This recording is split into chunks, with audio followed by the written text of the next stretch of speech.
Here we go. It just hit 2 o'clock, but I think it's about a 1-minute delay. I'm Gregg Pollack, and I'm here with Evan Yu, the founder of Vue, and we are here actually at Flatiron School in New York City, because Evan, you live not too far away from here. Yeah, not too far. Well, it took me almost 2 hours to get here, but depends on the traffic. Somewhere in New Jersey. Yeah. Cool. Well, thank you guys for joining me. We're going to be monitoring the chat best we can. So if you have any questions, do keep in mind it's like a 1-minute delay to what you're seeing. But I will keep in mind to keep an eye on chat. Meanwhile, Evan's going to walk you through some of the new things that are happening in Vue right now. Oh, do let me know if you can hear us fine. Somebody say your audio sounds great, and that'll make me feel a little bit better.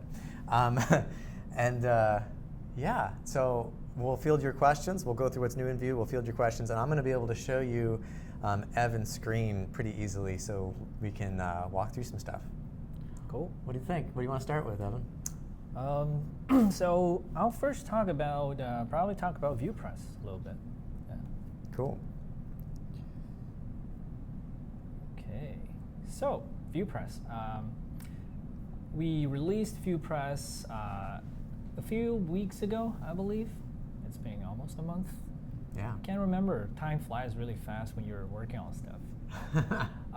But anyway, so I originally didn't plan for VuePress to be a project that's like really a full-blown static site generator. It's almost growing into. Originally, I was just looking for a solution to replace some of our existing documentation for like Vue Router, Vuex. We wanted to have a better document generation tool. So we looked at a few different options. Originally, we were using Gitbook, but Gitbook's theming capability is kind of limited. It's also, when we have a lot of translations, the reload time of Gitbook was just getting unacceptable in some cases. And then we thought about writing a custom Hexo theme. Hexo is a Node.js-based static site generator. But again, Hexo's theming system was pretty much string template-based, right? And when I was working, so our current main documentation site for Vue is based on Hexo. And we use a custom theme for that. And during that process, I was like, I'm building a custom theme, but I constantly wish that I could use the Vue syntax. I could write Vue components to do my themes. So I was like, why don't I just build something that allows me to do that? And that's what VuePress is. Right? So at a high level, it's a static site generator. Let me just go into, okay. Let you guys watch what he's doing. Okay, let's see. So this is a VuePress repo, but pretty much what VuePress does is we go into docs, and we take a look, and we have the guide. It's a bunch of markdown files. Right? So I have a bunch of markdown files, and if I do VuePress build, VuePress dev dot, it doesn't work because I'm inside the VuePress repository itself. So I'll just do a pre-installed npm script that runs the VuePress server. Essentially, it just works. You give VuePress a directory full of markdown files, and it'll just start a dev server. And this is the documentation for VuePress itself, and it's obviously built with VuePress. And the cool thing about VuePress is if we go into, so I'm going to open this with my editor, and well, actually I should open it with VS Code so that you can see bigger sidebars. There you go. So if we go into the docs directory, you'll see everything is just markdown files. That's the whole docs part. But if you go into our default theme, so this is the source code of the default theme that you are seeing here. Right, this whole interface, you're seeing everything is built with Vue components. So if you're building a custom theme for VuePress, you'll be right at home because everything is just Vue components. And all the information. So look at the let's look at this high-level layout component. You see that it has some special injected properties, $$page. These contain the meta information about your whole website, about all the pages, and VuePress collects these information during build time and expose to your components. So your components will be able to use that, and you can use the full Vue component syntax to write your themes. And when you run VuePress build, this is the process that we're building our site for production. As you can see, there are two builds going on in parallel, right? One server build and one client build. And the server build actually builds a server-side bundle of the whole website. And then we virtually, so you see these rendering static HTML messages, it's actually running your app as a server-side rendering app and virtually visiting each route. So whenever it's visiting a route, it renders that page into static HTML. So now if we go into, so this project is configured to put the output files in here. So if we go into the VuePress directory, you can see we have an index.html and we have a folder structure that's mirroring your markdown files. So if we go into guide, you'll see it has all the HTML files corresponding to our markdown files. And these are pre-rendered files. If we open one of them, you'll see everything is pre-rendered, static HTML. So it's like super SEO friendly. If a browser visits this page, it directly gets the full HTML. And it doesn't really need to do any server-side rendering, right? Because we pre-rendered everything. So it also has all these preload and prefetch resource hints. So as you can see, right? So what are those, right? We have already these content that's rendered here. So why do we need JavaScript for? So the JavaScript part is actually responsible for doing the same server-side rendering hydration. So once the page is loaded, JavaScript kicks in and Vue actually takes over the page and turns it into an actual Vue app, right? Because if we go back to our source code, you can see here that we have interactivity in here, right? Mm-hmm. So we have a search box where there is a lot of this interactivity, where allowing people to type to search stuff. These interactivity part, they need JavaScript to work, right? But if you're just rendering a static HTML page, it won't come with any of that interactivity. So the interactivity comes from the hydration part. Right. That's kind of like Nuxt. That's kind of what Nuxt does, right? Yeah, exactly. Right. But so the difference between VuePress versus Nuxt is mostly that VuePress is focused on static content, and the default theme is really just optimized for documentation. Right. Most of the features that we have in there. It's for documentation. For documentation, we have a lot of Markdown extensions. So we have a built-in search. And if you go to the Markdown, you see we have a bunch of Markdown options that you can customize how the Markdown rendering engine works. And we have a page about Markdown extensions. We add the anchors. We automatically enhance your links so that they are cross-linked. And when you're building, we actually check for broken links between your pages. So these are outbound links. We support a lot of, we support YAML front matter for you to customize a specific page. GitHub tables, emoji, table of contents, custom warning blocks. These are pretty nice. And very nice code highlighting that works out of the box. So I had a question in here. Yes. Christoph asked, is there a plan to transform VuePress into something like Gatsby on the React side?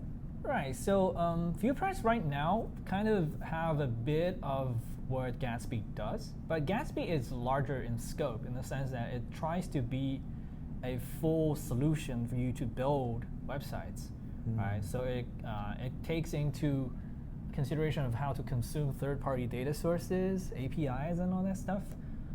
This is not really part of the scope of VuePress VuePress right now because this was originally just made for the documentation needs of the Vue project. So that's going to continue to be its main priority. However, the architecture of VuePress really is not limited to what it is right now, right? So we are thinking of, if you're interested, you should join our discussion on GitHub because we have an issue talking about how we can expose an API, a plugin API system for VuePress that allows people to extend VuePress to do more interesting things. One of the first steps is, for example, a blogging system that's based on VuePress.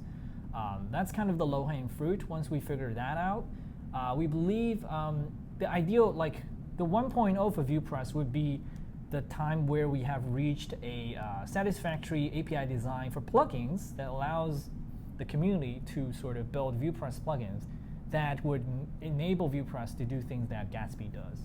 So Gatsby also is based on plugins. So we need something like that to allow the community to extend VuePress, pretty much. Yeah, and we actually covered on the official Vue news this week on the podcast and the newsletter, Egoist, who has so many different repositories.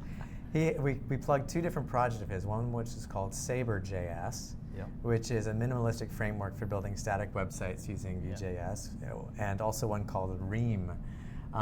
And so there's other options out there, I think, for people who want to build custom web apps who aren't in need of documentation. What do you think of that? Yeah, I think each of these projects are kind of focusing on a different niche.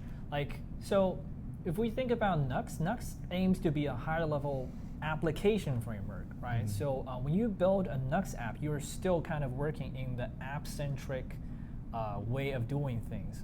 Your main chunk of code are Vue components. When you're using VuePress, you'll find that unless you're doing a custom theme development, but once you have a theme, when you're actually using VuePress itself, you're just writing markdown files. You don't really want to concern about building a component to do fancy stuff because you want to have all the layout and visual concerns encapsulated in your theme, and then you just focus on content, right? So VuePress, the biggest difference between a VuePress versus Nuxt is VuePress is content first, and Nuxt is app first, right? That's an interesting way to think about it. And I think Saber is pretty much app, but a bit more static than Nuxt because Nuxt is still Nuxt covers a bit more because it has the server-side part where it allows you to do logic on the server, right? So Saber is static generation only, but for apps. And VuePress is static generation only, but mostly for content. Right. So each of these kind of differ a little bit differently, but I think the underlying architecture of VuePress is a little different from Gatsby's. So the whole vision of the project don't completely overlap. Right. Will Vincent asked, does VuePress support markdown files and subdirectories or just all one docs directory? That's an issue I have with our current documentation. It supports subdirectories. If you look at the source here, VuePress docs. So you can see the README is the default, the root path of our website. So we have content nested in guide, we content nested in config. We also have internationalization built in. So this whole ZH directory contains the same direct structure for the Chinese translation. So to configure that, we actually have first-class internationalization support. So you can specify different locales. Wow. And I can actually show you here. So we can switch between the languages, and it stays on the same page you're looking at. Wow. And in case we actually missed this part from early on, so once the JavaScript kicks in and hydrates it, it becomes a single-page application.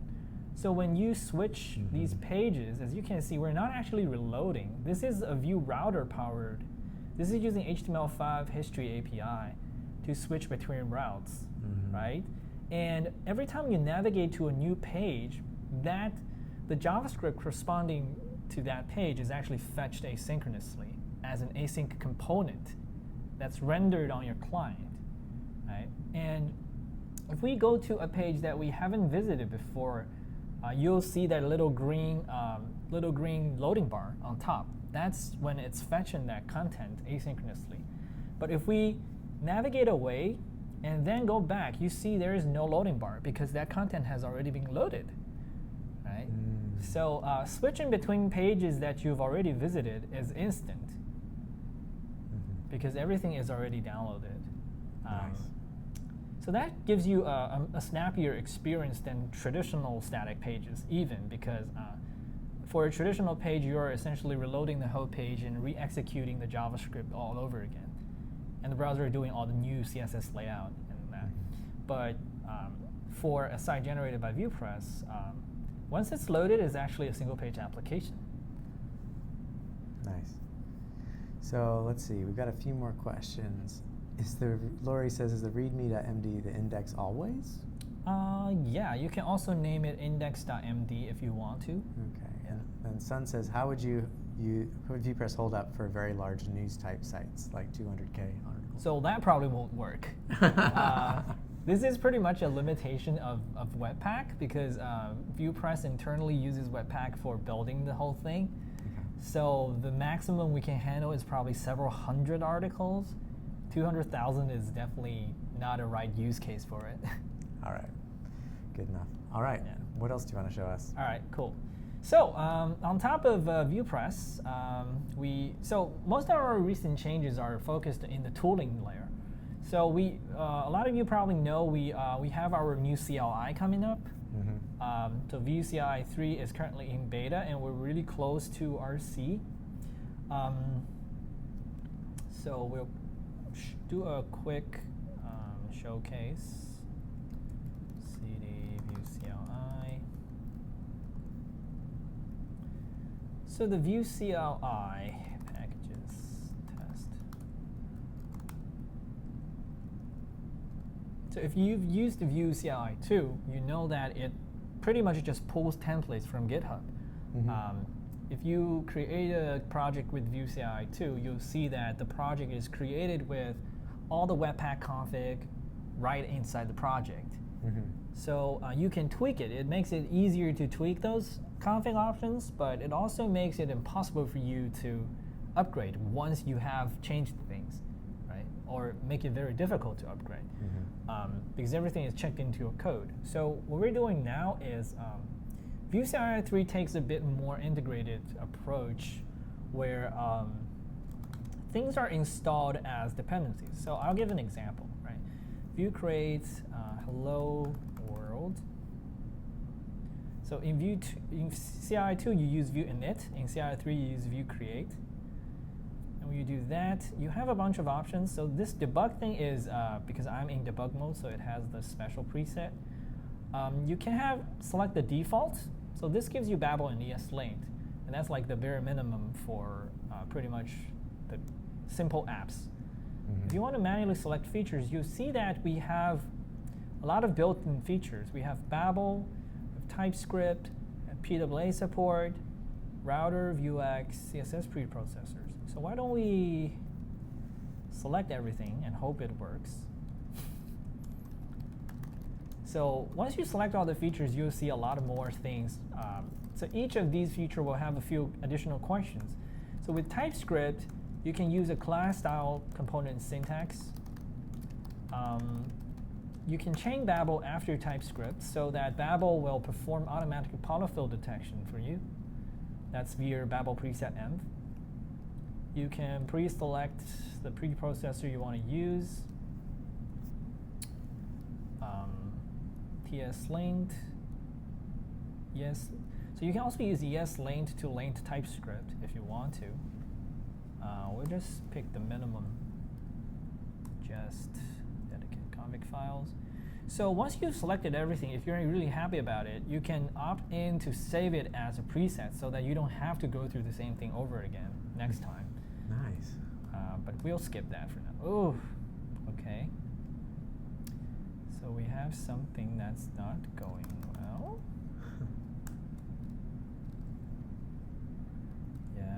I think I might have messed something up this morning. This way we get to see how you debug things, which could be just as educational as well, this is anything actually else. quite weird.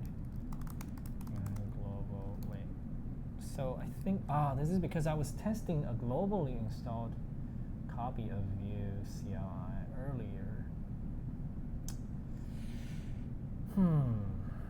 Setup dev project. Right. Okay. What do you want to do? That's interesting. It's my first time seeing this on a live stream. That is pretty weird, to be honest. So let me just do a fresh yarn link, which hopefully fixes things.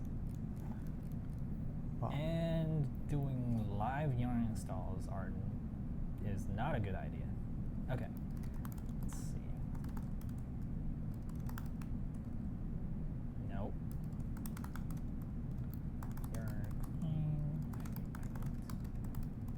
You want to come back to this? Do you want to answer some questions? Yeah, well, this is unfortunate, but we can actually look at something else. So Guillaume has been working on something for the CLI. So I showcased the programmatic, the command line interface for creating a new project. So we also have a version of the project creation process that looks like this.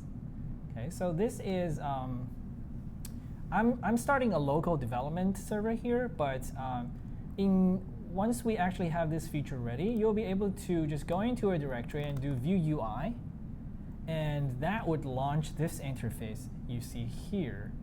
So we can create a new project, name it hello, and pick your preset. And oh, that already exists, right? So I can force override it. Oh, nice. Okay, so we created a project, and it comes with these plugins. And you can also add a plugin. So you can add, say, you can get all of these plugins that we currently have, and you can search for them. Say I want to add Vuetify. So we have Vuetify has a plugin for that. Nice. People are already building a lot of these. So if you want a PWA, we can have PWA. So I'll do that, install it, and finish. And it shows you, once you install an additional add-on, it runs a generator that kind of may modify your files in your project. So you'll see a diff view. You'll see all the stuff that it has added to your project. And these will be staged for a git commit, and you can just commit that. So add PWA plugin, commit. And now this project is added to, this plugin is added to your project.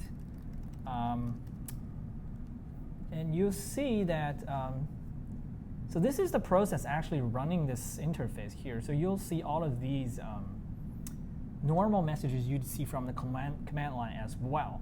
And this is actually working locally in your file system, right? So this is done. So you can stop the process here. And people want to know what you were going to show before you hit the error. Was there anything after that you were going to show off? well, this pretty much is just like serving the project. Right. Yeah. Okay. So you're showing now what you would have run into. Hopefully it works. I think we created project here, so let's do that. Okay, this one works.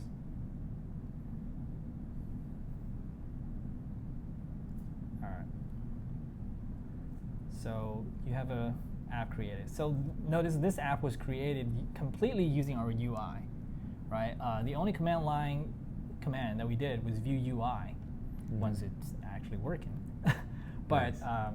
But we did create this project using a fully graphical interface process, and this will actually be saved locally in a local a mini database as well. So later on when you run Vue UI again, you'll be able to go to your project manager. Oh, I'm already disconnected because I stopped the process, but you'll see the projects you created previously on your machine here, and go into them. Can you add plugins at any time? Yeah. Interesting. So Now when I want to extend my project, I want to add something, I just can go back into that user interface and add the plugin, whichever it is. Yeah. Or you can do it from command line as well. So Right. it depends on which you prefer. But I think the graphical interface could really help for beginners because some of them may not have the, may not be that comfortable working with command lines, but this gives you a much better sense of what your project actually contains. It's like more intuitive than just looking at your package JSON file. Yeah, that's great. Okay. Yeah, I remember that as I got into Vue, that was something that always seemed daunting. So learning about webpack and all the things that it's doing under the covers and your packages. Yeah. So if we look at a project that's generated by... I don't want to have to ever learn. Do I have to learn webpack at some point? Well, we hope that the goal of the new CLI is we want to hide the internals of Webpack to the point where maybe 80% of the users won't have to touch it. There are definitely will be cases where you have to touch it, and in those cases you still need to know about Webpack. But if you've gotten to the point where you feel it's necessary to tweak the internal Webpack config, you probably know what you're doing. Right. So in our case, you can see the project structure generated by a default project is pretty minimal. If we ignore node modules, we have source and public, and that's pretty much it. So you'll notice babel.config.js. I kind of want to mention this here because we're using Babel 7. We're using all the bleeding edge stuff, right? We're using Webpack 4, Babel 7, TypeScript 2.8, and Vue Loader 15. One of the things about Babel 7 is it has this new config format called babel.config.js. This is introduced to solve a problem in Babel 6 where if we use Babel RC, which a lot of us probably have seen before, Babel RC is loaded pretty much like ESLint RC. It's like kind of resolved relative to the file position. Whoa. So if you are trying to apply Babel loader to a file in your node modules, it'll actually try to locate a Babel RC inside node modules to apply to that file. Okay. And in Babel 7, they pretty much made it that they skip Babel RC for files inside node modules by default. So if we want to make sure like anything you included in node modules you want to apply Babel transforms to it, you have to use babel.config.js. So this works more like a project-wide config that will apply to everything that's coming from this project root. Wow. So so that's why we default to this always in the latest CLI. And aside from that, you'll see the source directory is all your source code, as you might have seen. This is pretty much standard because we added the, notice we started as a default project, but we added the PWA plugin. And the PWA plugin actually added this service worker registration file for us. And it was imported into your main file as well. So some of the plugins have pretty intelligent generators that like it knows to parse your main.js file and inject this import statement here so that this file works. Interesting. Yeah. If I wanted to write my own plugin, where would I start? How would I learn how to write my own plugin? Excellent question. VCLI? So we still have a lot of work to do for the CLI's for our CLI documentation. Currently, the new CLI documentation is pretty much a work in progress. We have a bunch of topics covered on the GitHub repo. So our plan is we will soon turn this into a VuePress site so that you'll have a better way of looking at it. We'll also do some restructuring, but currently we do have a dedicated page called plugin.dev.md that talks about how to do a CLI3 plugin. So there are a few concepts that you need to know. The creator is the class that's responsible for creating a new project, and the service is the runtime part whenever you do start a dev server, things like that. So I won't delve into too much details here. So if you're interested, go to GitHub, Vue.CLI repo inside docs plugin dev MD. It talks about how you can do a plugin, but the simplest form of a plugin is really just one single JavaScript file that exports a function, and the function receives the plugin API plus the options of the current project. So inside here we have exposed, the API exposed a number of methods that you can use. You can tweak the internal webpack config with chain webpack and configure webpack. You can register an additional command so that end user will be able to run Vue CLI service your command.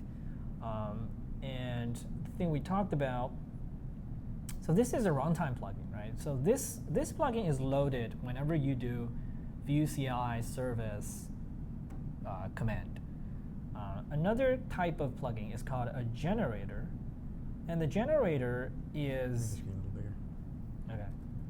The generator is responsible for modifying the files. So when you add a new plugin into your project, if it has a generator, that generator will be invoked, and the generator can add file, modify files, remove files in an existing project, and in addition, it has an API, which I just mentioned, that allows you to inject additional imports into the main entry file. Nice. You can also inject additional properties into the root instance.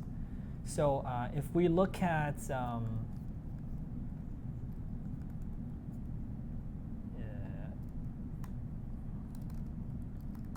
CLI service.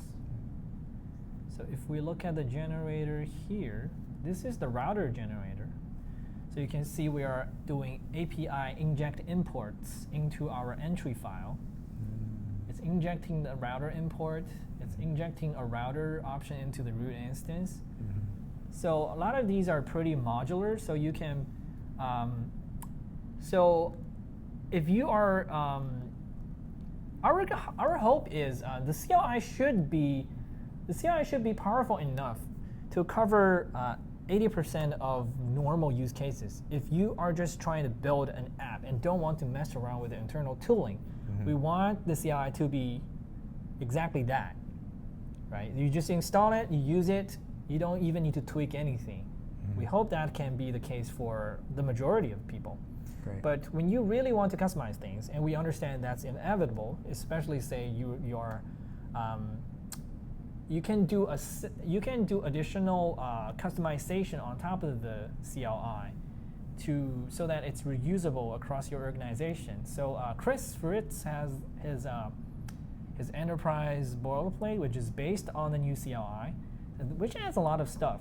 Yeah, I've seen that. I went to his tutorial at Right. VueConf where he walked through his enterprise boilerplate. So if you search for Chris Fritz enterprise boilerplate, you'll find a starter project that has a bunch of his own best practices in there built in, which is really interesting to take a read. Yeah, and another thing is you can write your, so first you can write your own plugins, right? So all the plugins can do a lot of things, and you can then collect all these plugins and create your own custom preset, right? In addition to just like walking through the CLI and save the preset, you can manually edit the preset because the preset is just a JSON file. So the preset is just a JSON file that specifies the plugin that are used. So once you create a JSON file, you can just put it up on a GitHub repo, and then you can use it as a remote preset. So you can do Vue create -- preset my organization / my preset, and it'll just fetch that JSON file and create the project according to the preset that you have had. All right, that's great. I had a few questions. Somebody was mentioning Rollup versus Webpack, I guess. Yeah. What's your opinion on that? So, so a lot of people think Rollup is like simpler, easier to use, right? But in our case, like we are trying to provide a CLI that has to cater to the needs of everyone. And if you compare Webpack and Rollup, Rollup is simply because it has a smaller scope. It's intentionally addressing a smaller scope of problems so that it can be simpler, right? For example, Rollup's module transform system isn't as powerful as Webpack's, so we can write Vue Loader, which is extremely powerful. It gives you this ability to like individually transform each part, and each part is like handled by other Webpack loaders as well. But in Rollup, it's much more difficult to do that because Rollup wasn't. It's just like it doesn't expose these low-level stuff that allows you to do that. So you have to there is a Rollup plugin Vue, but over time we've found that Webpack is pretty much a system that you can customize.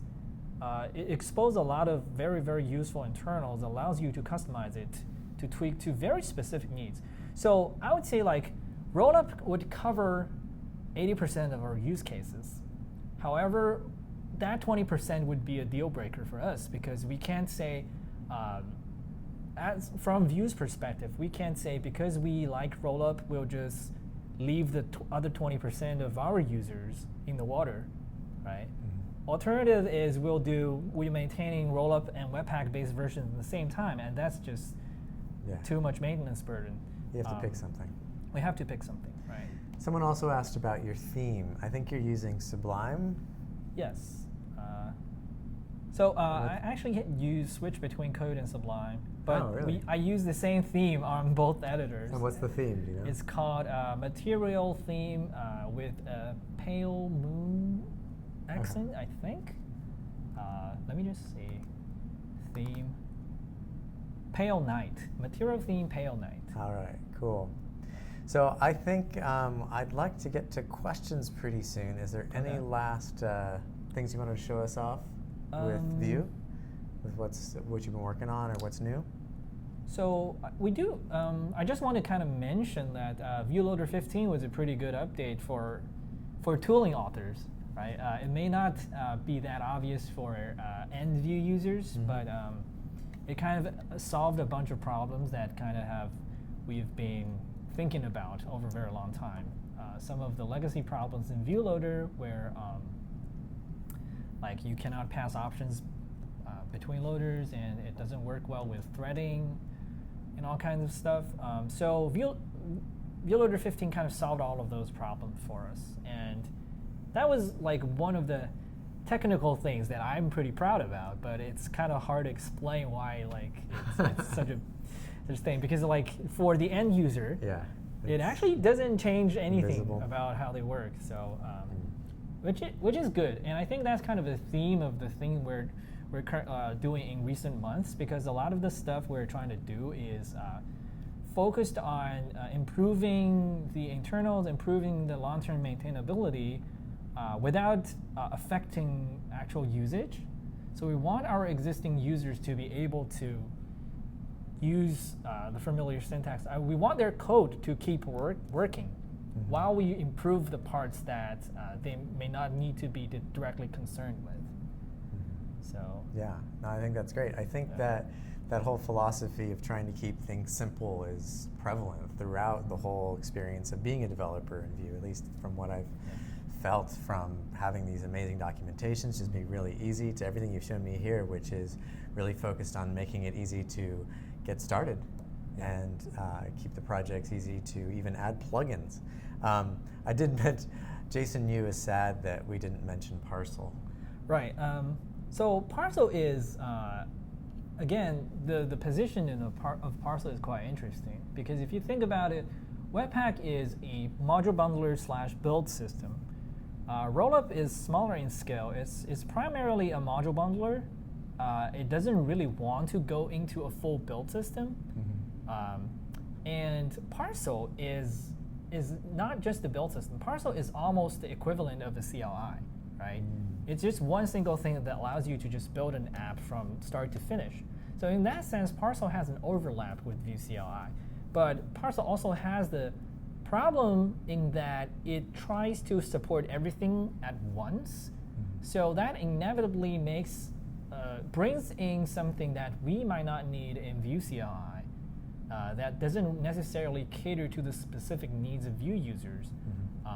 So I think that's just different approaches to the same problem, right? Parcel tries to be the thing that is like one size fits all, which I think is a brave goal, but I also think that approach would come with its own problems. For example, trying to please everyone at once is always extremely hard, and it will lead to conflicts and inflexibilities in certain cases.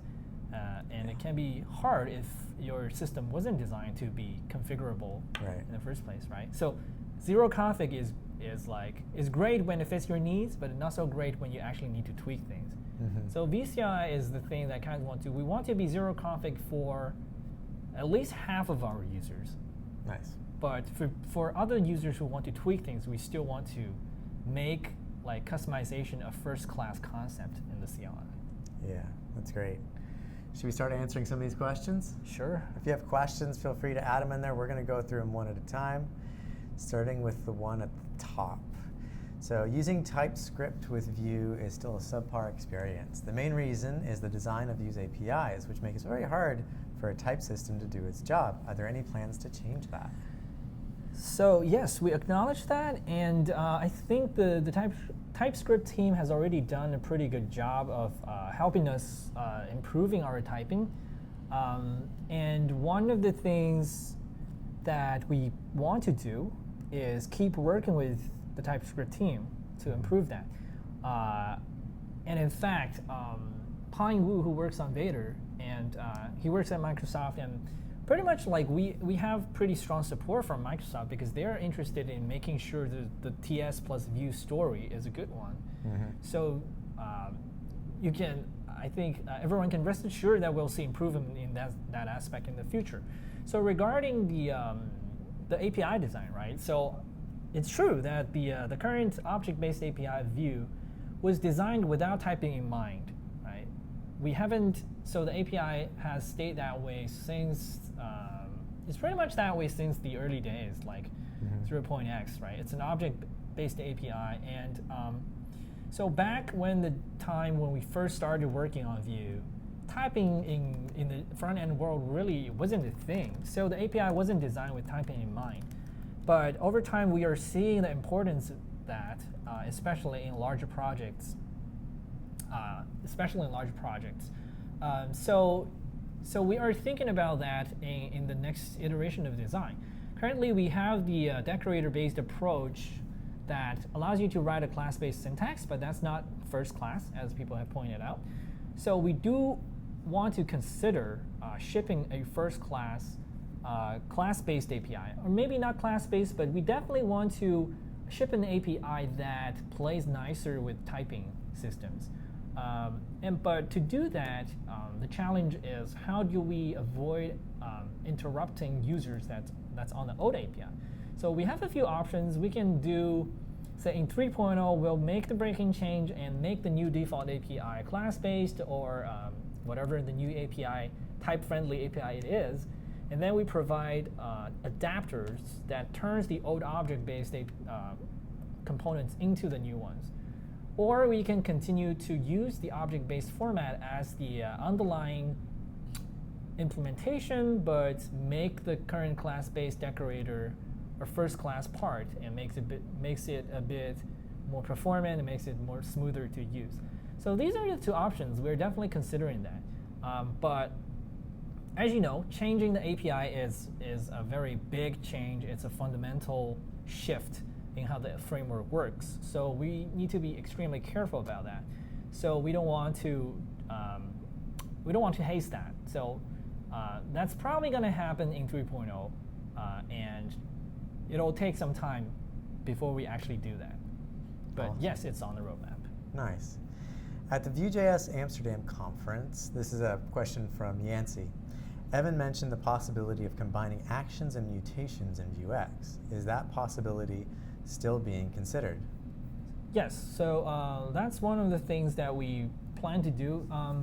So there is another question that I saw that mentioning, talking about the roadmap. So we've slipped past the roadmap quite a bit because the new CLI is taking much longer than expected, and VuePress also kind of blew up bigger than we thought.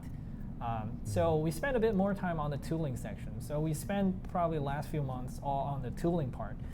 After Vue-CLI 3 gets stable, we'll start focusing back on core. Next step is 2.6. We have a bunch of great PRs lined up and a bunch of new features that we want to ship in 2.6.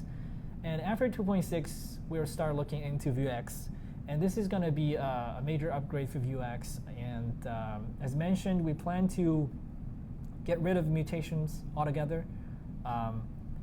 The challenge is how do we ensure the same DevTools debugging experience that we currently have. So that involves, so the actual API change in Vuex, the design and implementation is actually not that much work. The bigger chunk of work is finding a good path for existing users to migrate and ensuring we upgrade the dev tool at the same time to make sure it works well with the new version of Vuex. So that's kind of the interlocked pieces of work. So it's kind of bigger in scope than it seems. So we also want to kind of plan it carefully to make sure like when we actually release it, all the tooling and things surrounding it can upgrade smoothly as well. But yes, that'll probably happen later in the year. Yeah. Nice. All right, next, are there any plans of allowing ES6 classes and annotations as a first-class citizen, alternate to the current Vue object definition, asked by Hector? So this is kind of related to the TypeScript question that we just answered. And the answer is we have considerations on that. So we cannot say 100% that we'll do it or not, but it's one of the things that we've been thinking about. It takes a bit more discussion to arrive at the good compromise, because primarily the reason Vue never used a class-based API as default was because ES6 classes in their first iteration wasn't sufficient for us to express everything we needed for the component, right? So if you want to, the first draft of the ES6 classes only allowed you to do class member methods and static getters. That's pretty much it. You can't even do static properties directly in the class body. And if you want to do metaprogramming on the class, you need to use decorators, which wasn't even officially part of the language when it first came out, right? So that essentially forced users to use a transpiling step using a proposal that isn't that was stage 2, right? So for us, that seems like it's risky, and also it kind of makes it impossible for new users to try Vue without build step. Without build. So that places a great barrier to entry, and barrier to entry is extremely important to Vue. So we want to make sure Vue's default API can always run unmodified in the latest browsers without a build step, and that's one of our design constraints we want to value. So this is why we didn't get on the class-based API train, but things are changing. So the class syntax is going to improve over time. ES is getting more features. One of the more exciting aspects of it is the new decorator proposal. Some of our framework authors actually got involved in the new discussion for the new decorator proposal. So nice. The current stage 2 proposal is actually going to change quite a bit. When Yehuda, when they're trying to push the decorator proposal to stage 3, the latest proposal actually makes it quite a bit more powerful and enables a lot of interesting metaprogramming capabilities, and which also would make the current Vue class component decorator implementation much less hacky than it is. So I think when the new decorator proposal reaches stage 3, that would be a really good time for us to reconsider this. Because I think a plain class syntax is still not enough, so we definitely need a decorator. And a more powerful decorator would pretty much solve some of the pain points that we currently have. The only reason I know what a decorator is because I taught Angular. Yeah. All right, next up is Gary asks, I know this gets asked all the time, but it bears repeating. What are Vue's plans for a Vue Native official platform? There are solutions out there, but nothing officially supported. Are there perhaps any plans to bring any of the existing solutions into the Vue fold? Are there any recommended platforms? So for us, the question is interesting because when we consider it official, right? So we have to kind of consider how much work it is to work on a native rendering solution, right? If you look at the teams behind React Native, or Weex, or NativeScript, you'll see that it's full teams of native platform engineers. In order to build a solution that works equally well on all of those native platforms, you need engineers that are specialized in those platforms, working together, right? So Vue started out as a front-end project. My specialty is mostly in front-end and JavaScript. I wouldn't call myself, a deep expert in iOS or Android. So, even just I probably don't have the bandwidth to actually build a native solution just with one person. I mean, we have a core team, but most of the core team members are also mostly front-end developers. So the team structure pretty much doesn't really give us the proper setup to tackle that kind of thing. And for us, it's also it also makes more sense for us to collaborate with existing solutions rather than building another competing solution with them, right? So our primary goal is to, so if we look at the architecture of these native rendering solutions, all of them are pretty much separated into the iOS native renderer, Android native renderer, a web runtime, and the platform agnostic JavaScript runtime. So Vue's project goal, or our scope, is to making sure we provide a solid platform agnostic rendering layer, the runtime, the Vue core runtime and the virtual DOM layer, that is able to provide a shared runtime so that the other teams, the other companies, like the Weex team or the NativeScript Vue team, they can use Vue as a building block.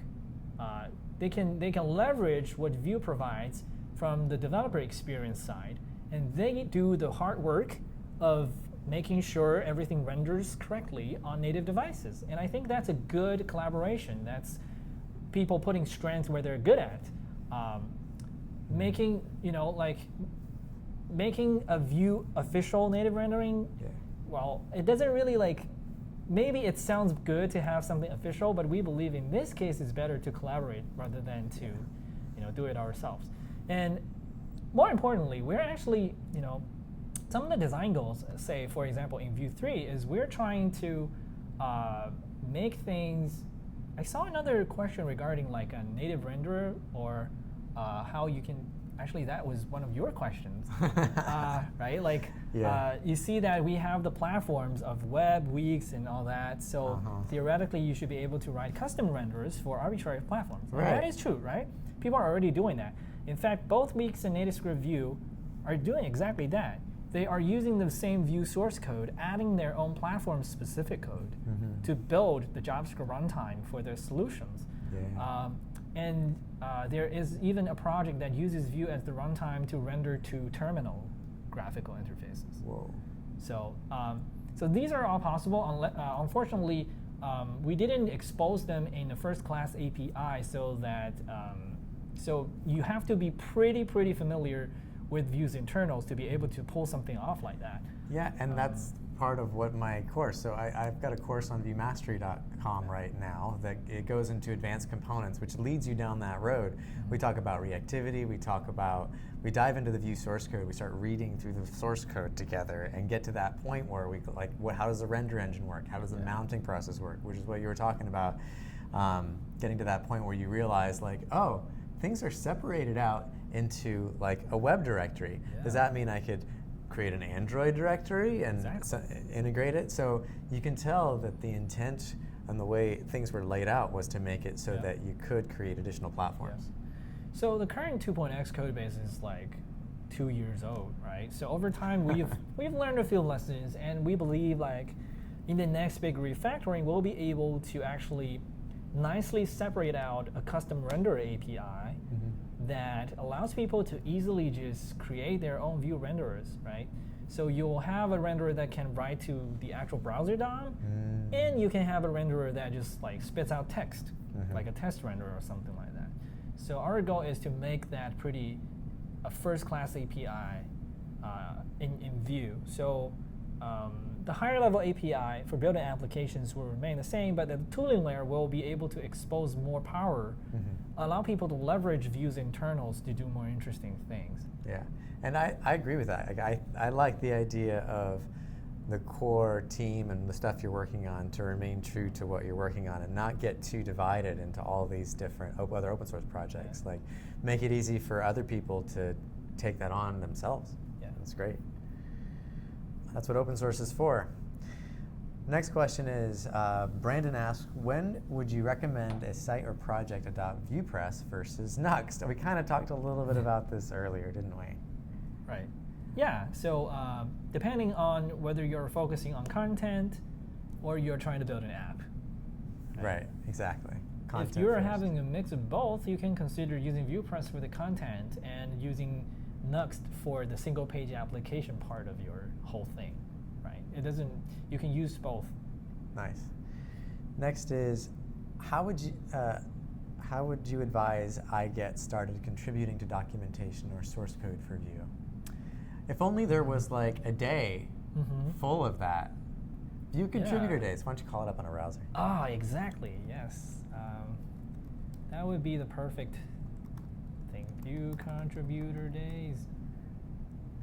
Yeah, I gotta so make we have sure. an upcoming event on June 6th. Vue contributor days. Wait, where is the Vue one?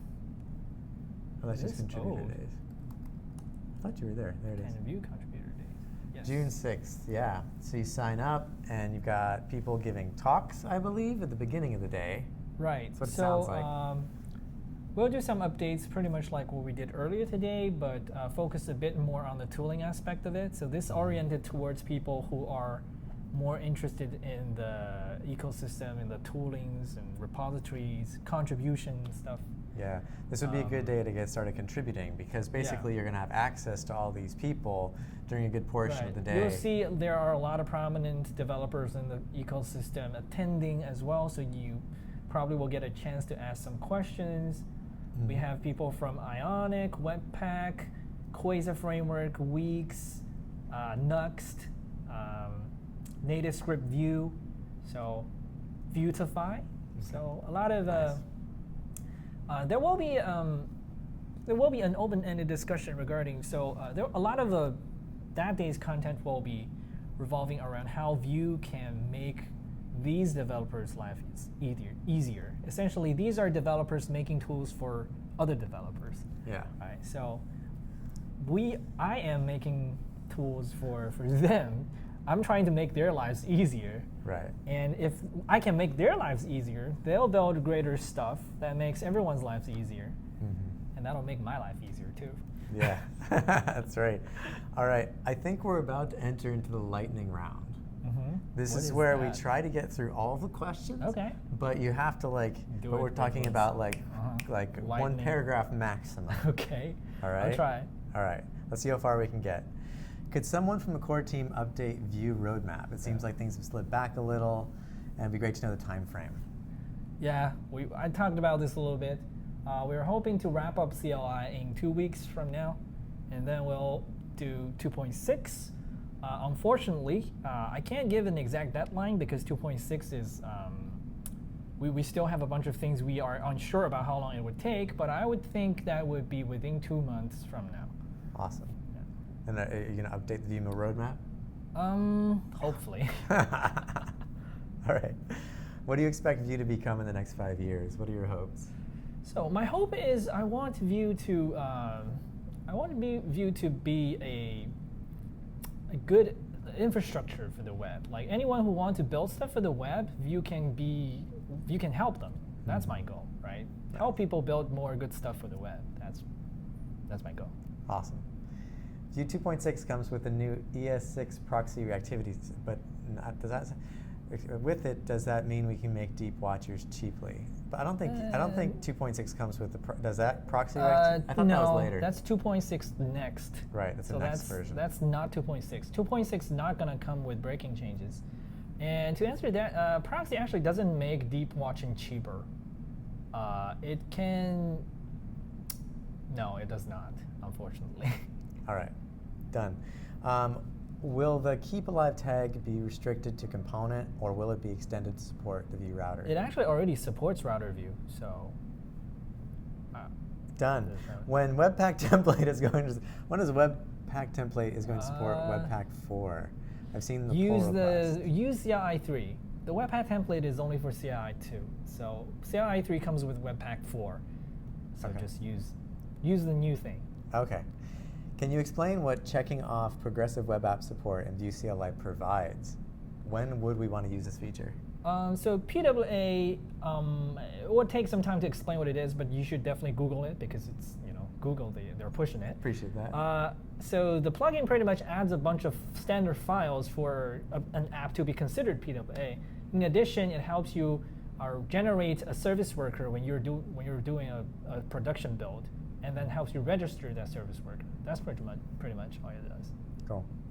VuePress related. How would VuePress hold up to very large? Oh, we did that one earlier. Did that one. Will Vue get something similar to time slicing that is coming to React? This is part of the things we do plan for 3.0, because in 3.0 we are trying to refactor the internals so that each part of the whole Vue system can be individually packaged up. So we will have a swappable scheduler for updates. We will have a swappable reactivity system, and even a swappable renderer. So most of these things will become, so Vue's internals will become more composable, and that allows us to, say, ship an experimental scheduler that has Fiber-like capabilities.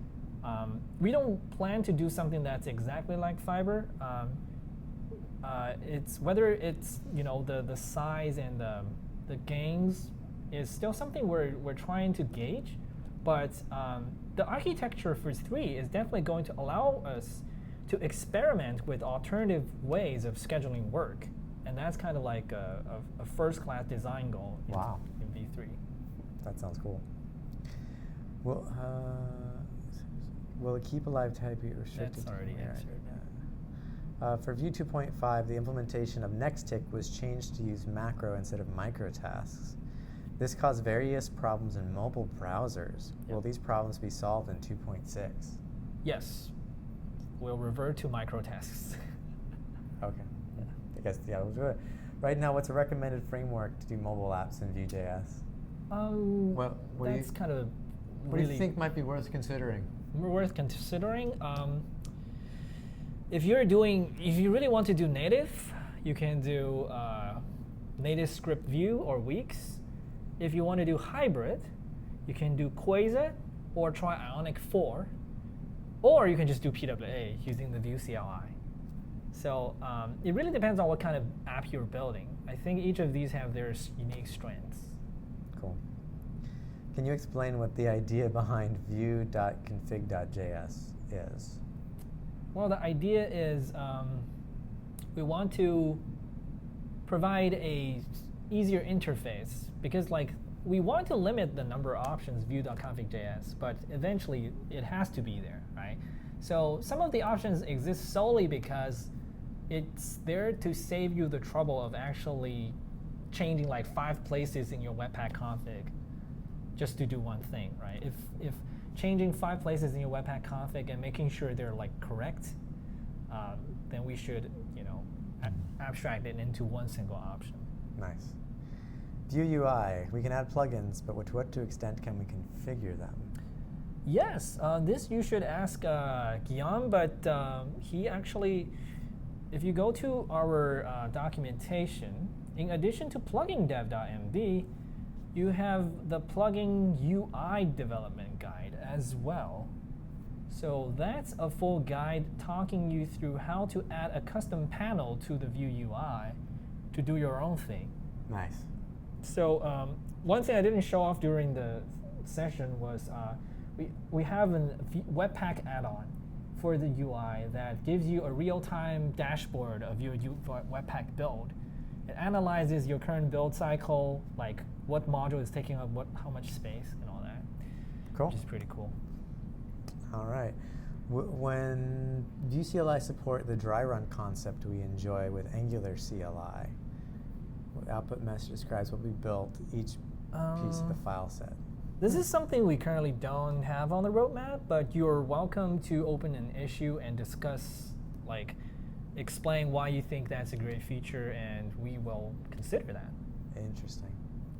How to correctly reset Vuex state? How to correctly reset Vuex state? Oops. Whoa. Did it go away? Where did that question go? Oh, there it is. Came across the initial state and JSON methods. So you should have a function that returns a fresh object.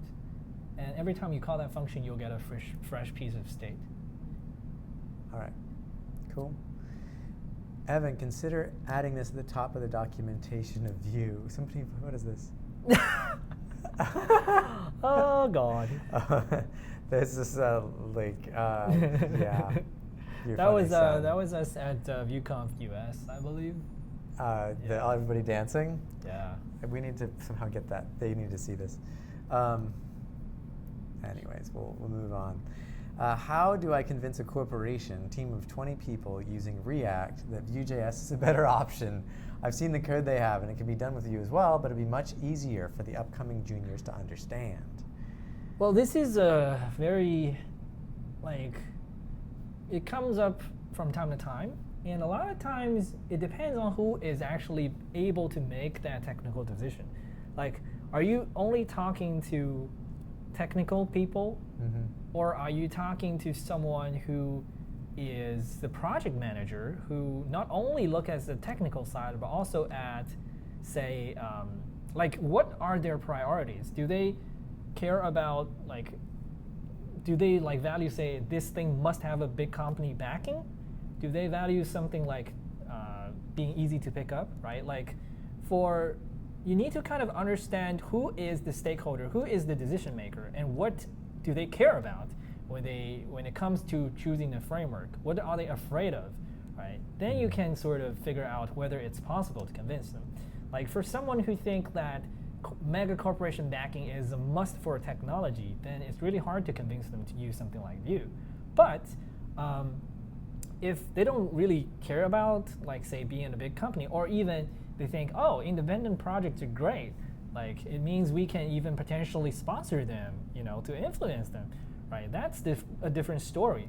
Or in some cases, do you care about how easy it is to hire people or train people? Are you trying to expand the team quickly?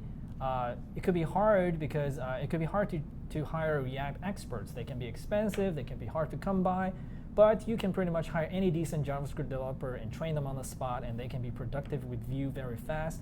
So is the ability to be able to quickly ramp up new developers an important aspect in your current project?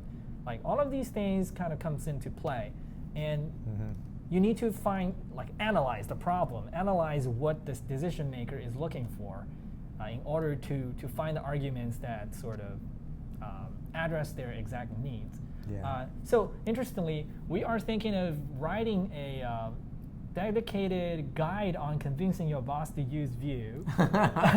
And we will be welcoming counter arguments from your boss so that we can help you figure out how to address it. That's a brilliant idea. Yeah. Whose idea was that? That's great. How to convince your boss to use Vue. Yeah. I've never seen an open source project even try to, do something like that. I have an app run on Vue Webpack template. What is the best way to make it SEO friendly now after almost finishing the app? Integrating pre-render SPA plugin, Vue server renderer, similar solutions to Next? That's a good question. After it's all built out, right, and I need to make it SEO friendly, what's my best path? I think pre-rendering would be the safest bet, because if you didn't build it with, say, server-side rendering in mind, you probably have a bunch of places or patterns where you like relied on the DOM API, or you use the library that doesn't work in Node.js. All of these can be roadblocks when you're trying to migrate it to server-side rendering, and it can be a lot of pain if it's an afterthought. So, but pre-rendering using, say, something like Phantom.js or Puppeteer, right? Because those are real browsers, so you wouldn't have any compatibility or environment problems. So that can be much safer. The drawback is pre-rendering kind of relies on your content being mostly static. If you have like constantly changing dynamic content, then it could be, pre-rendering wouldn't really do that much. Right. Your page needs to have like a static state. Yeah, you kind of have to have a periodic cron job, just like pre-render the page on an interval. That could be, extra work as well. So I guess that's kind of a unique challenge because you already have it built. You can definitely try to migrate it to something like Nuxt. But because Nuxt, I think Nuxt should be, your source code, if it works in the Webpack template, it should be mostly compatible in Nuxt. The only challenge would be whether you have used APIs or called DOM APIs in places where you cannot if you want to do server-side rendering. And for that, it really depends on how you've built it. So I think if that proves to be too difficult, you probably should try pre-rendering. All right. Yeah. Okay, let's see if we can super lightning round. Okay. You ready? Because I don't want anyone to feel like we can get to their questions, so let's just try it. As far as you're concerned, is it better to, ooh, everything jumped. Where can we buy your shirt? My shirt? Yes. Vue.threadless.com. Vue.threadless.com. I'll link it. Vue.threadless.com. Cool. Nice. And tell us about that website. Oh, yeah, I should show people that. Yeah. Vue.threadless.com. Check that out. Cool. Oh, I lost my tab. Where did it go? Here we go. Ah. What? Oh, did it lock up? No, it's probably fine. Whoa. Hold on. My browser's locked. Freezing? Yeah, look at that. Oh, here we got the question still. Oh, I just need to do this. There we go. Is it still live? Yeah, I think we're good. Is there any possibility to have more documentation how to build Vue.js, how to really customize the installation with some part, not use Vue Logic Webpack, not template loader? How do you interpret that question? I'm not sure if I understand. Yeah. All right, we can just move on. We answered the t-shirt question. Would it be possible for Vue-CLI 3 to provide a way to let third-party plugins configure the Webpack dev server config, or a way for the server config to be exposed? Interesting.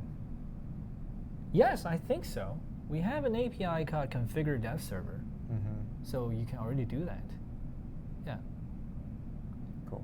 Similar to how you can tweak the Webpack server, Webpack config, you can tweak the dev server config as well. Right. Is there any possibility to have, that's the one. Talk about that. Are there plans to support reactivity for maps and sets in a future version of Vue? And if not, what's preventing it? Yes, so this will likely happen for 2.6. So, and surely when when we switch to proxies, that's even more of a given. Nice. Yeah. SSR or pre-rendering feels unnatural. Google can render JS. Do you think we'll react to state in the web when these hacks won't be needed anymore? Well, I realized that recently. Yeah. Like that it's kind of a lie. The whole idea that the Google's SEO bot can't run JavaScript because it can. It can only run synchronous JavaScript. The trick is if your page loads, then it has to fetch asynchronous data. Google doesn't really know how long it should wait for the data to come back. So pretty much I think the standard way for them to determine the page has finished executing is when there's no activity on the main thread for a given period of time. So if your data comes back after that period of time, they think your page is already idle. And the bigger problem is like they can't really say wait until all pending requests have come back, right? Because there could be more chained requests, or you can have a set interval that's making requests. Right. It can't wait for you forever. So it's not 100% reliable.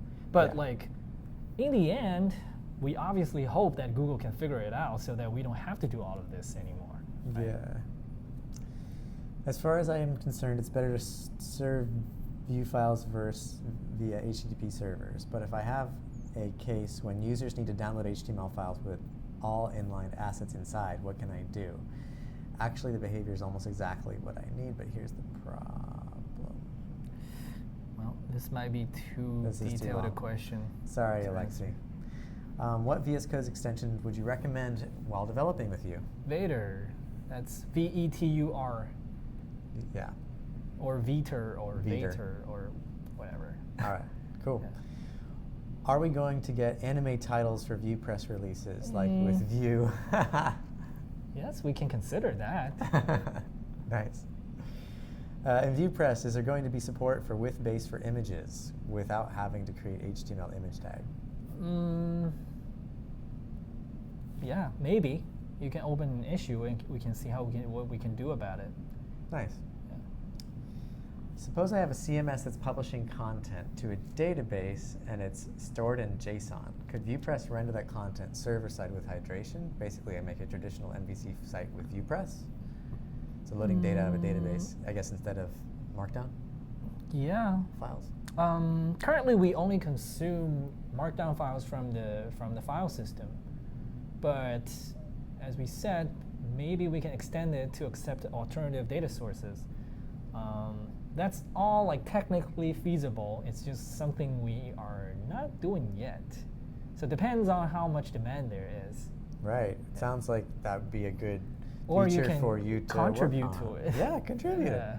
I remember when I got deep into Rails caching, I found something that needed to be fixed, and I submitted an issue, and David Heinemeier Hansen replied, PDI. PDI. Please do it. Please. Wow, that's concise. Like, I was like, here's an issue, blah, blah, blah. And he was like, PDI, please do it. Like, he just said, like, that's what he would respond to some requests with. Like, please do it. And so I was like, okay, I asked a friend of mine who got in the course, like, let's get together, let's try it. So we did it, we submitted it. Nice. And that's how I got one of my 2 core contributor badges, into the Rails source code. The other contribution was actually, you know how Rails would pluralize stuff? And so, it would take, like posts, and it would change it to posts. All right. Well, I taught Rails for zombies, and it would take the word zombies, and it would try to make it Z-O-M-B-Y. Zombie. Right? And then it would screw everything up. And so that was my other request, was I got zombies into the source code of Rails. Great contribution. Yeah, I contributed zombies.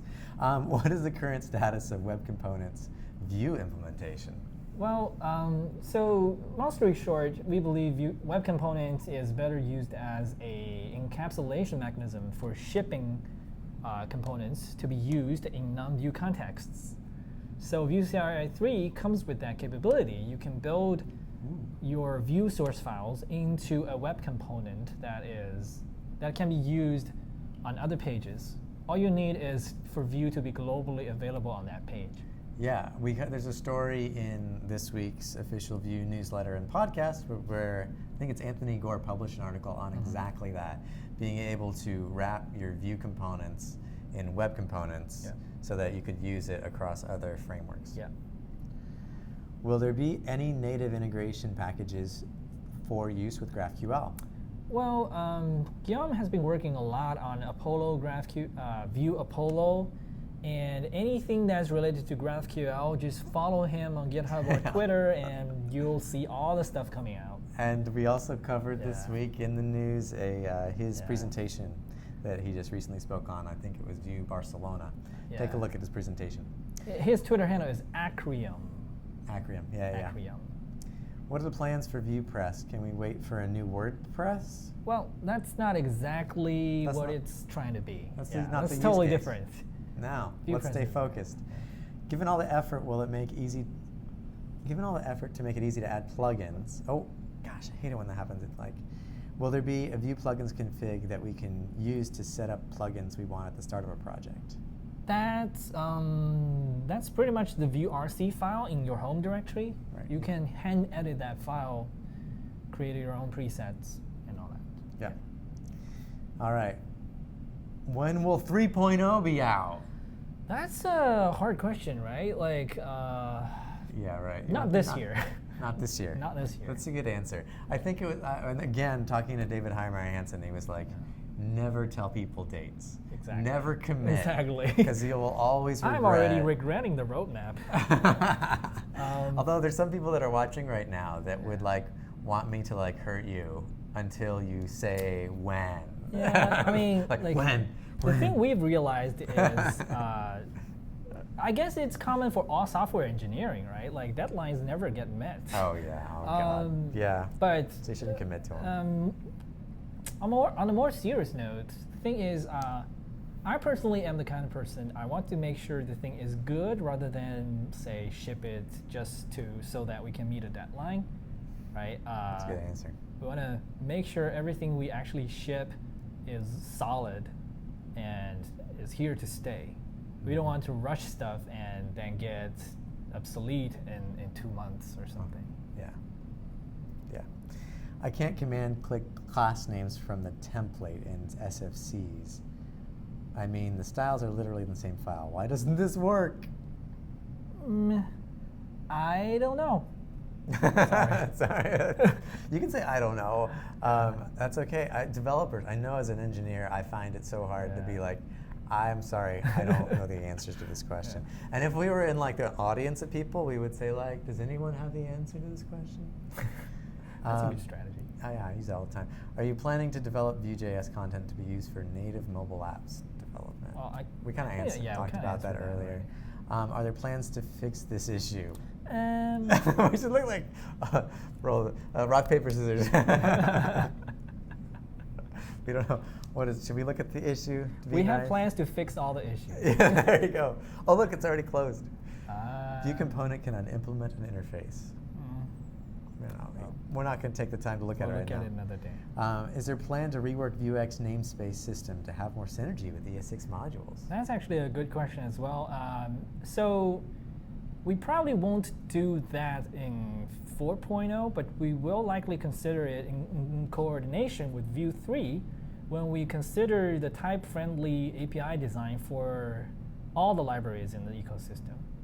So hopefully that's when we'll, not just ES6 modules, but also like how the API can play nice with the latest language features and type checking and all that stuff.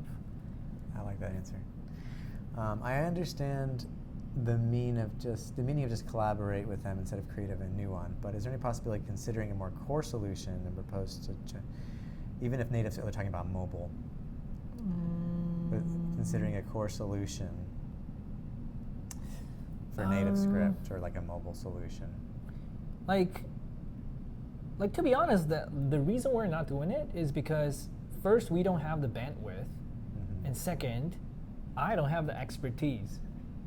Like, I'll tell you that because I'm not an iOS developer, I'm not an Android developer. Maybe I'll be able to build an iOS app, but I'm not the level where I can say I'll build a native rendering engine that can render arbitrary interfaces. So, no. Yeah. Nuxt 2.0. What? But what? You should go to Vue Contributor Days and ask Sebastian. Yeah. Ask the Chopin brothers. Yeah. Because you don't work on Nuxt. I don't. Any plans to add something like JSDocs to automatically create VuePress documentation? Oh, they're talking about like documentation inside the code that generates Vue documentation. That's actually an interesting idea. We might be able to So that should be doable once we get the plugin API figured out. The idea is you can extend the Webpack loaders, the Webpack configuration, to have a loader extract the JSDoc from your JavaScript files and then pass them on to the Markdown renderer. So should be doable once we have plugins. Cool. Is there a keyup event on Document.element in Vue, or should I create event listeners? Document.element. Well, you have to do that in JavaScript because you don't render the document element with Vue. Yeah. All right. What are Evan's thoughts about integrating Vue.js with ASP core applications? Is this a recommended approach, or is Vue still best used in Node.js stacks? Well, I'll be honest, I don't use ASP.NET, so I can't really give you a in-depth answer on that, but as far as I know, there are plenty of community users doing that. But like, the perfect use case is you probably want to have your front end. So I would say, if I were doing it, if you're, it depends. So again, it goes back to what kind of apps you're building. If you're building a single page application, it really shouldn't matter that much on what kind of backend you're using, because your backend should be primarily about the data logic, the business logic, and exposing an API for your front end to consume. If you're thinking about saying, doing multi-page render apps, part of it is like rendered by your backend and part of it is handled by Vue, that's kind of a whole different question. But if you want to make sure the separation is clean, you do a single page application and just let the backend do the API. Nice. Precisely how can we help you make Vue even bigger than it is right now? Asked by Jules. I guess, well, I can't really say how precisely you can do that. Otherwise, I would have already asked you to do that. But, but I think any kind of support is really great. A lot of the thing is like go to local meetups or create your own. Tell your fellow developers about it if they don't already know about it. Create your own library. Make other Vue developers' lives easier, make the ecosystem bigger. You can try to learn to contribute to the documentation on the source code or attending the contributor day to learn more about that. And just using Vue to build more awesome stuff for the web, I think that's one of the most direct ways of supporting Vue, because how successful Vue is really not measured by say how big or how many GitHub stars we have. I think it's measured by how many meaningful apps have been built and affecting other people's lives on the web, right? Like, if I can precisely collect the metrics about how many humans on the planet are using apps built by Vue, I think that would be the most meaningful metric for me. Right, like that's like kind of like the work I've done is sort of touching all other people's lives, and I think that's so. If you use Vue and you build an app, you build a great app that helps other people. That's kind of helping Vue because use it successfully. Come to Vue contributor days. Also, as a teacher personally, I love when I find something that's difficult, when I find something that I run into that I think other problems people are going to have, blogging about it, writing about it. Don't just solve problems here and not spread the word. If you do write a blog post or create a library that you think other people should know about, take the time to do a little bit of self-promotion. Go on to news.vue.js.org and submit it as a story. Yeah. That's how you get covered. That's how you get people reading your blog posts. That's how you get the word out, is you submit it to us, and Damien and Adam and I will take a look at the stories and get them into the newsletter and get them out. Sharing is caring. Sharing is caring. All right. Now for a very serious question, the most serious of them all. Wow. Evan, what is your really favorite anime? I'll give you a hint. I gave that as the code name of the 1.0 release. So. Okay. Yeah. You have to go look that up, I guess. No, I remember that. I just like. No, I'm saying they Okay. have to go look Yeah, it you up. have to go look it up. I want to know what it is, but I'll have to go look it up. What's your favorite Vue plugin so far?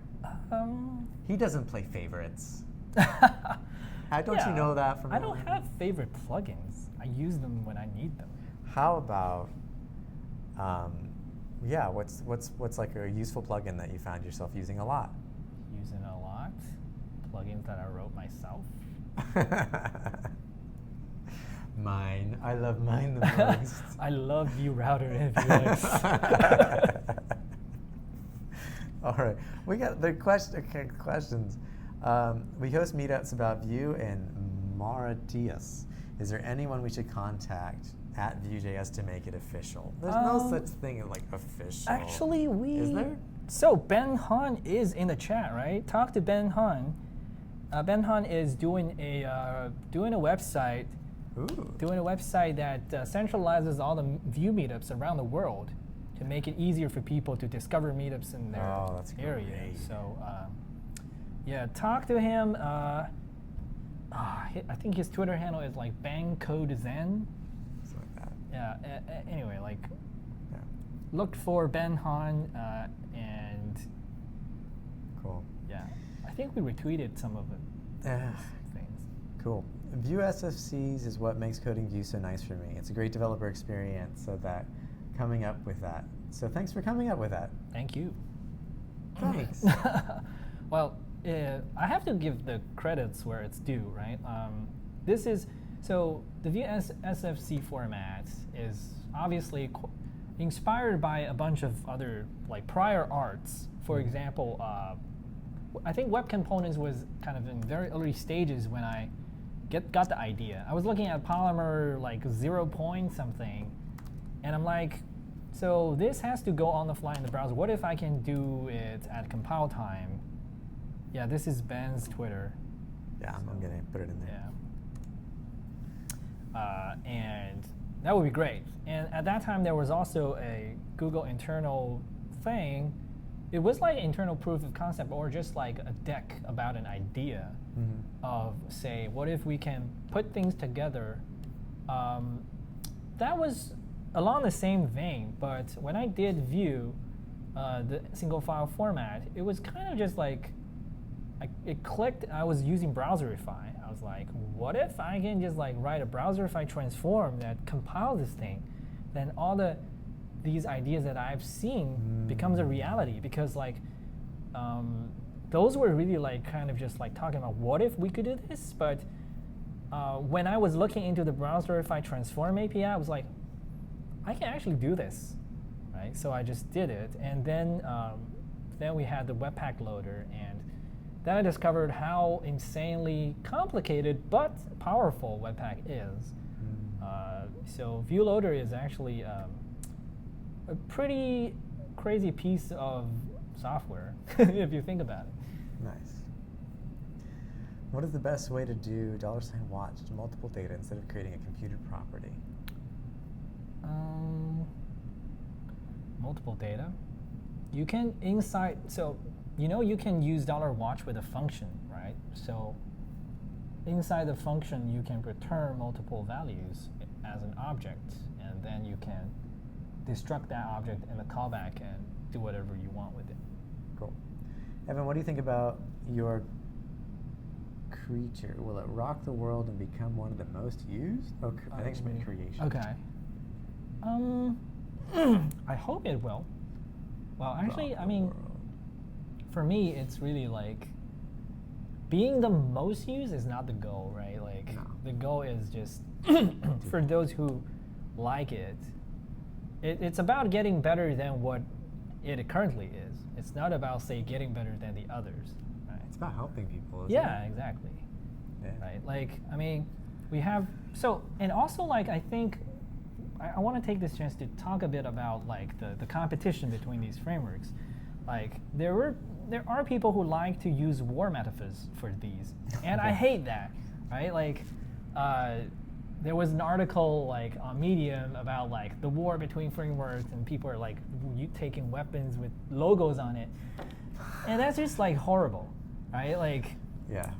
Like me and say other like framework developers, we don't like treat each other as enemies. We're more like, we have the common goal of making web developers' lives easier. And in a sense, the competition is something necessary that forces us to do our best in order to, right? Having the competition helps you see what you're lacking, what you can learn from them, what you can do better than them. And that's sort of, I take competition as something that kind of pushes you to do something better. Instead of, the goal is to do something better. And competition is the fuel for that. Competition is not the end goal, right? So you're not getting better so that you can win the competition. You participate in the competition to get better. Right. And I feel like if there's any competition here, it's about the developers out there that think it might be a good idea to write their own framework.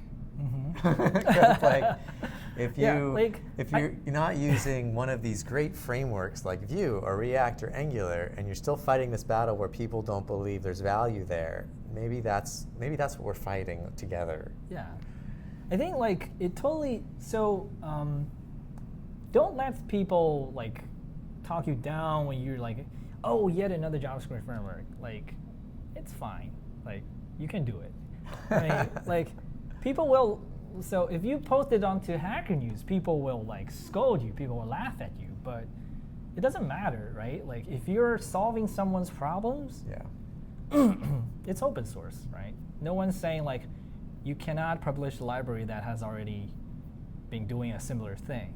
Like, I guess the idea is if you're sure you've found something that, a way to do this better than the existing solutions, then you should do it. But do make sure to do your research, right? Like, make sure you've like looked at all the things and make sure the thing you're building is in fact solving something that the existing solution that do not. So you do need to have a reasonable value proposition. But because there's about a 95% chance that somebody already thought about that problem, and somebody already has a piece of open source out there, and maybe you should contribute to theirs instead of reinventing the wheel. Contributing is also cool. It's true that because of the saturation of the space, the room for you to actually come up with something that's completely novel is getting smaller. It's becoming more challenging, but also it means if you do come up with something, it's definitely providing some great value so that it can survive. I think that's a good note to end on today. Sorry if we didn't get to the last few questions, but we did like 50 questions. That was ridiculous. But really appreciate you guys taking the time to watch this webcast. I know some of you have been with us from the very beginning. Sorry if you had any issues. I have to thank crowdcast.io, our sort of sponsor for this, as well as I have to mention VueMastery.com, which is where I'm teaching. And I'm also supporting Vue, because basically if you become a Vue Mastery subscriber, 25% of the money that you give us goes back to support the Vue project and all the stuff that Evan and his team are working on. And I know if you go on there right now, we don't have a ton of content yet, but by supporting us, you're supporting all the free stuff that we do, the podcast, the free content, the cheat sheet we create and maintain, and all the paid stuff that we got out there now. And I just produced a new video that just got released today, which really takes the reactivity engine and combines that with the rendering engine to dive under the covers with Vue, so you can really see how it all works. Cool. It will blow your mind, I promise. Thanks you guys for watching. Any last words?